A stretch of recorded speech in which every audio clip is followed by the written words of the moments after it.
राष्ट्रीय शिक्षा नीति 2020 पर जनपद गोरखपुर, देवरिया, कुशीनगर एवं महाराजगंज के समस्त राजकीय एवं सहायता प्राप्त माध्यमिक विद्यालयों के प्रधानाचार्य एवं एक प्रवक्ता अथवा एक सहायक अध्यापक की मंडल स्तरीय 1 दिवसीय कार्यशाला का आयोजन बाबा गंभीरनाथ प्रेक्षागृह में किया गया। कार्यशाला का शुभारंभ मंडलायुक्त अनिल ढींगरा द्वारा दीप प्रज्वलित कर किया गया। कार्यशाला का आयोजन माध्यमिक शिक्षा विभाग ने किया। राष्ट्रीय शिक्षा नीति के तहत होने वाले कार्यों को इस कार्यशाला में विस्तार पूर्वक मौजूद प्रधानाचार्य, प्रवक्ता व सहायक अध्यापकों को जानकारी उपलब्ध कराई गई। इस मौके पर BSA रामेंद्र सिंह सहित बड़ी संख्या में शिक्षक मौजूद रहे।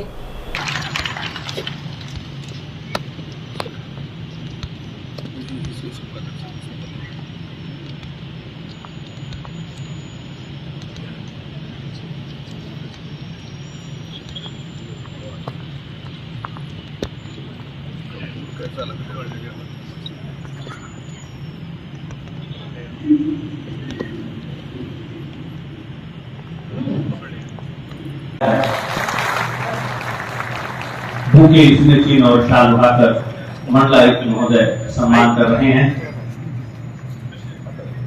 देवरिया जो देवताओं की नगरी है और वहां का एक शिक्षक पूरे देश में एक 4 मिनट के वीडियो और पढ़ाने की शैली से चर्चा में है, वह व्यक्तित्व है खुर्शीद आलम। स्वाभिमान है, गौरव है। मैं निवेदन करूंगा उनके सम्मान के लिए।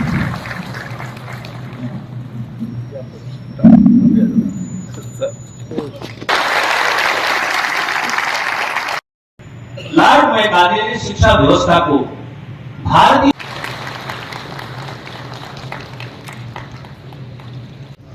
और आप लोग बहुत अच्छा काम भी कर रहे हैं। हमारे यहाँ पे आपके बारे में उस दिन की बात की है जब लोग इस समय जो है जो छोटी छोटी समस्याएं हैं उनको भी आप लोग रखते हैं, तो हम लोग प्रयास करते हैं। हम लोगों ने ये भी अपेक्षा की थी अपने जिलाधिकारी और आप लोगों से बेहतर इसको कोई जानता भी नहीं होगा, क्योंकि आप लोग डेली बेसिस पे अपने बच्चों के साथ बात करते हैं, उसमें किस तरीके की चेंजेस चाहिए या उसका इंटरेस्ट किस 6 वर्ष के पहले के बालक को ध्यान नहीं देते थे, तो अब ध्यान दिया जाने लगा। उसके लिए इस पॉलिसी में व्यवस्था की गई बाल वर्ग का, जो आंगनबाड़ी हम लोगों की मूल भावना है कि अब हमें कुशल मानव की जरूरत है, हमें स्किल्ड स्टूडेंट की जरूरत है। जब तक हम लोग गाँव में कि लोग कहते हैं कि मैं MSc पास हूँ, नौकरी नहीं मिली। भाई आप फिजिक्स से MSc है, अगर आप में स्किल होती तो भी आपको शुरू से ही बच्चों पर ध्यान देना पड़ेगा। तो यहाँ आए हुए हैं क्योंकि समय कम है, सभी सम्मानित हमारे लिए कुशलता जैसे हम सभी लोग बैठे हैं। हो सकता है कि आपका इंटरेस्ट कहीं रहा हो लेकिन आप ना पढ़ पाए हो। अगर उस इंटरेस्ट के अनुसार आपको पढ़ाया जाता तो आप नेशनल फिल्म के हो सकता प्लेयर होते। तो इसीलिए NEP लाई गई है कि बच्चे का जो इंटरेस्ट हो और जो जिस क्षेत्र में जा सकता हो उसमें कुशलता हो, मास्टरी उसको हासिल हो, वो पूरा जीवन सीखता रहे। जैसा कि हमारे पांडे जी ने बताया कि अब सीखने के लिए सीखना है, पूरा जीवन सीखता रहे। पहले हम लोग क्या करते थे, केवल परीक्षा की तैयारी के लिए पढ़ाते थे और एक डिग्री देते थे, उसमें से कुछ लोग सेवा में आ जाते थे सरकारी, कुछ अपना रोजगार करते थे।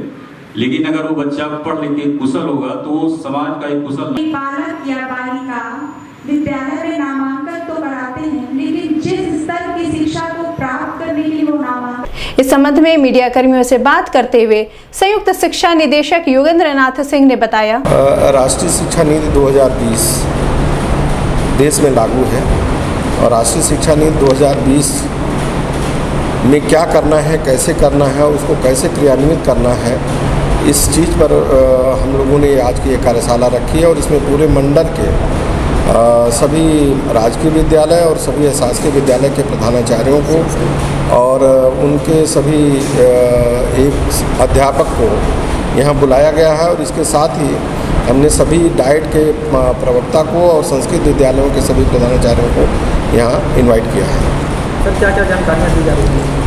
राष्ट्रीय शिक्षा नीति में एक व्यापक ड्राफ्ट है और उसको थोड़े समय में तो समेकित करना कठिन है, लेकिन ये जो हम लोगों ने इसका विषय रखा है कि राष्ट्रीय शिक्षा नीति 2020 की सार्वभौमिक पहुंच एवं क्रियान्वयन, इस पर हम लोगों ने आज की कार्यशाला रखी है। इसमें हम लोगों ने कई विषय बांटे हैं। राष्ट्रीय शिक्षा नीति की पृष्ठभूमि एवं उद्देश्य, राष्ट्रीय शिक्षा नीति 2020 की मौलिकताएं क्या हैं, राष्ट्रीय शिक्षा नीति 2020 में औपचारिक स्कूल शिक्षा से इतर संवर्धन हेतु क्या प्रयास किए जाने हैं। राष्ट्रीय शिक्षा नीति 2020 में भारतीय मूल्यों एवं परिवेशीय ज्ञान का समावेशन कैसे किया जाना है। राष्ट्रीय शिक्षा नीति 2020 के संदर्भों में कुशल विद्यालयी प्रबंधन एवं गवर्नेंस की ओर कैसे हम अभिमुख होंगे, इसका ज्ञान कराया जाना है। राष्ट्रीय शिक्षा नीति 2020 द्वारा जीवन की चुनौतियों से निपटने हेतु हम कैसे प्रबंधन करेंगे, इस पर भी चर्चा करेंगे। राष्ट्रीय और इसके साथ हम तकनीकी शिक्षा का प्रयोग हम अपने शिक्षा के क्षेत्र में और देश के उत्थान में वृद्धि में कैसे कर सकते हैं, इस पर भी चर्चा करेंगे। और लास्ट सत्र में हम इसका मूल्यांकन एवं क्रियान्वयन की चर्चा करेंगे। एक पूरे हमारा दिन भर का शेड्यूल है और हम इसमें 5:15 बजे तक का कार्यक्रम अपना समाहित किए हुए हैं और इसमें पावर पॉइंट प्रेजेंटेशन हमारे सभी शिक्षक कर रहे हैं और उनके साथ हमारे एक एक अधिकारी लगे हुए हैं, वो अधिकारी उस पर बैकअप दे रहे हैं और उसको और आज के इस कार्यक्रम का उद्घाटन जो है माननीय मंडलायुक्त महोदय द्वारा किया गया है।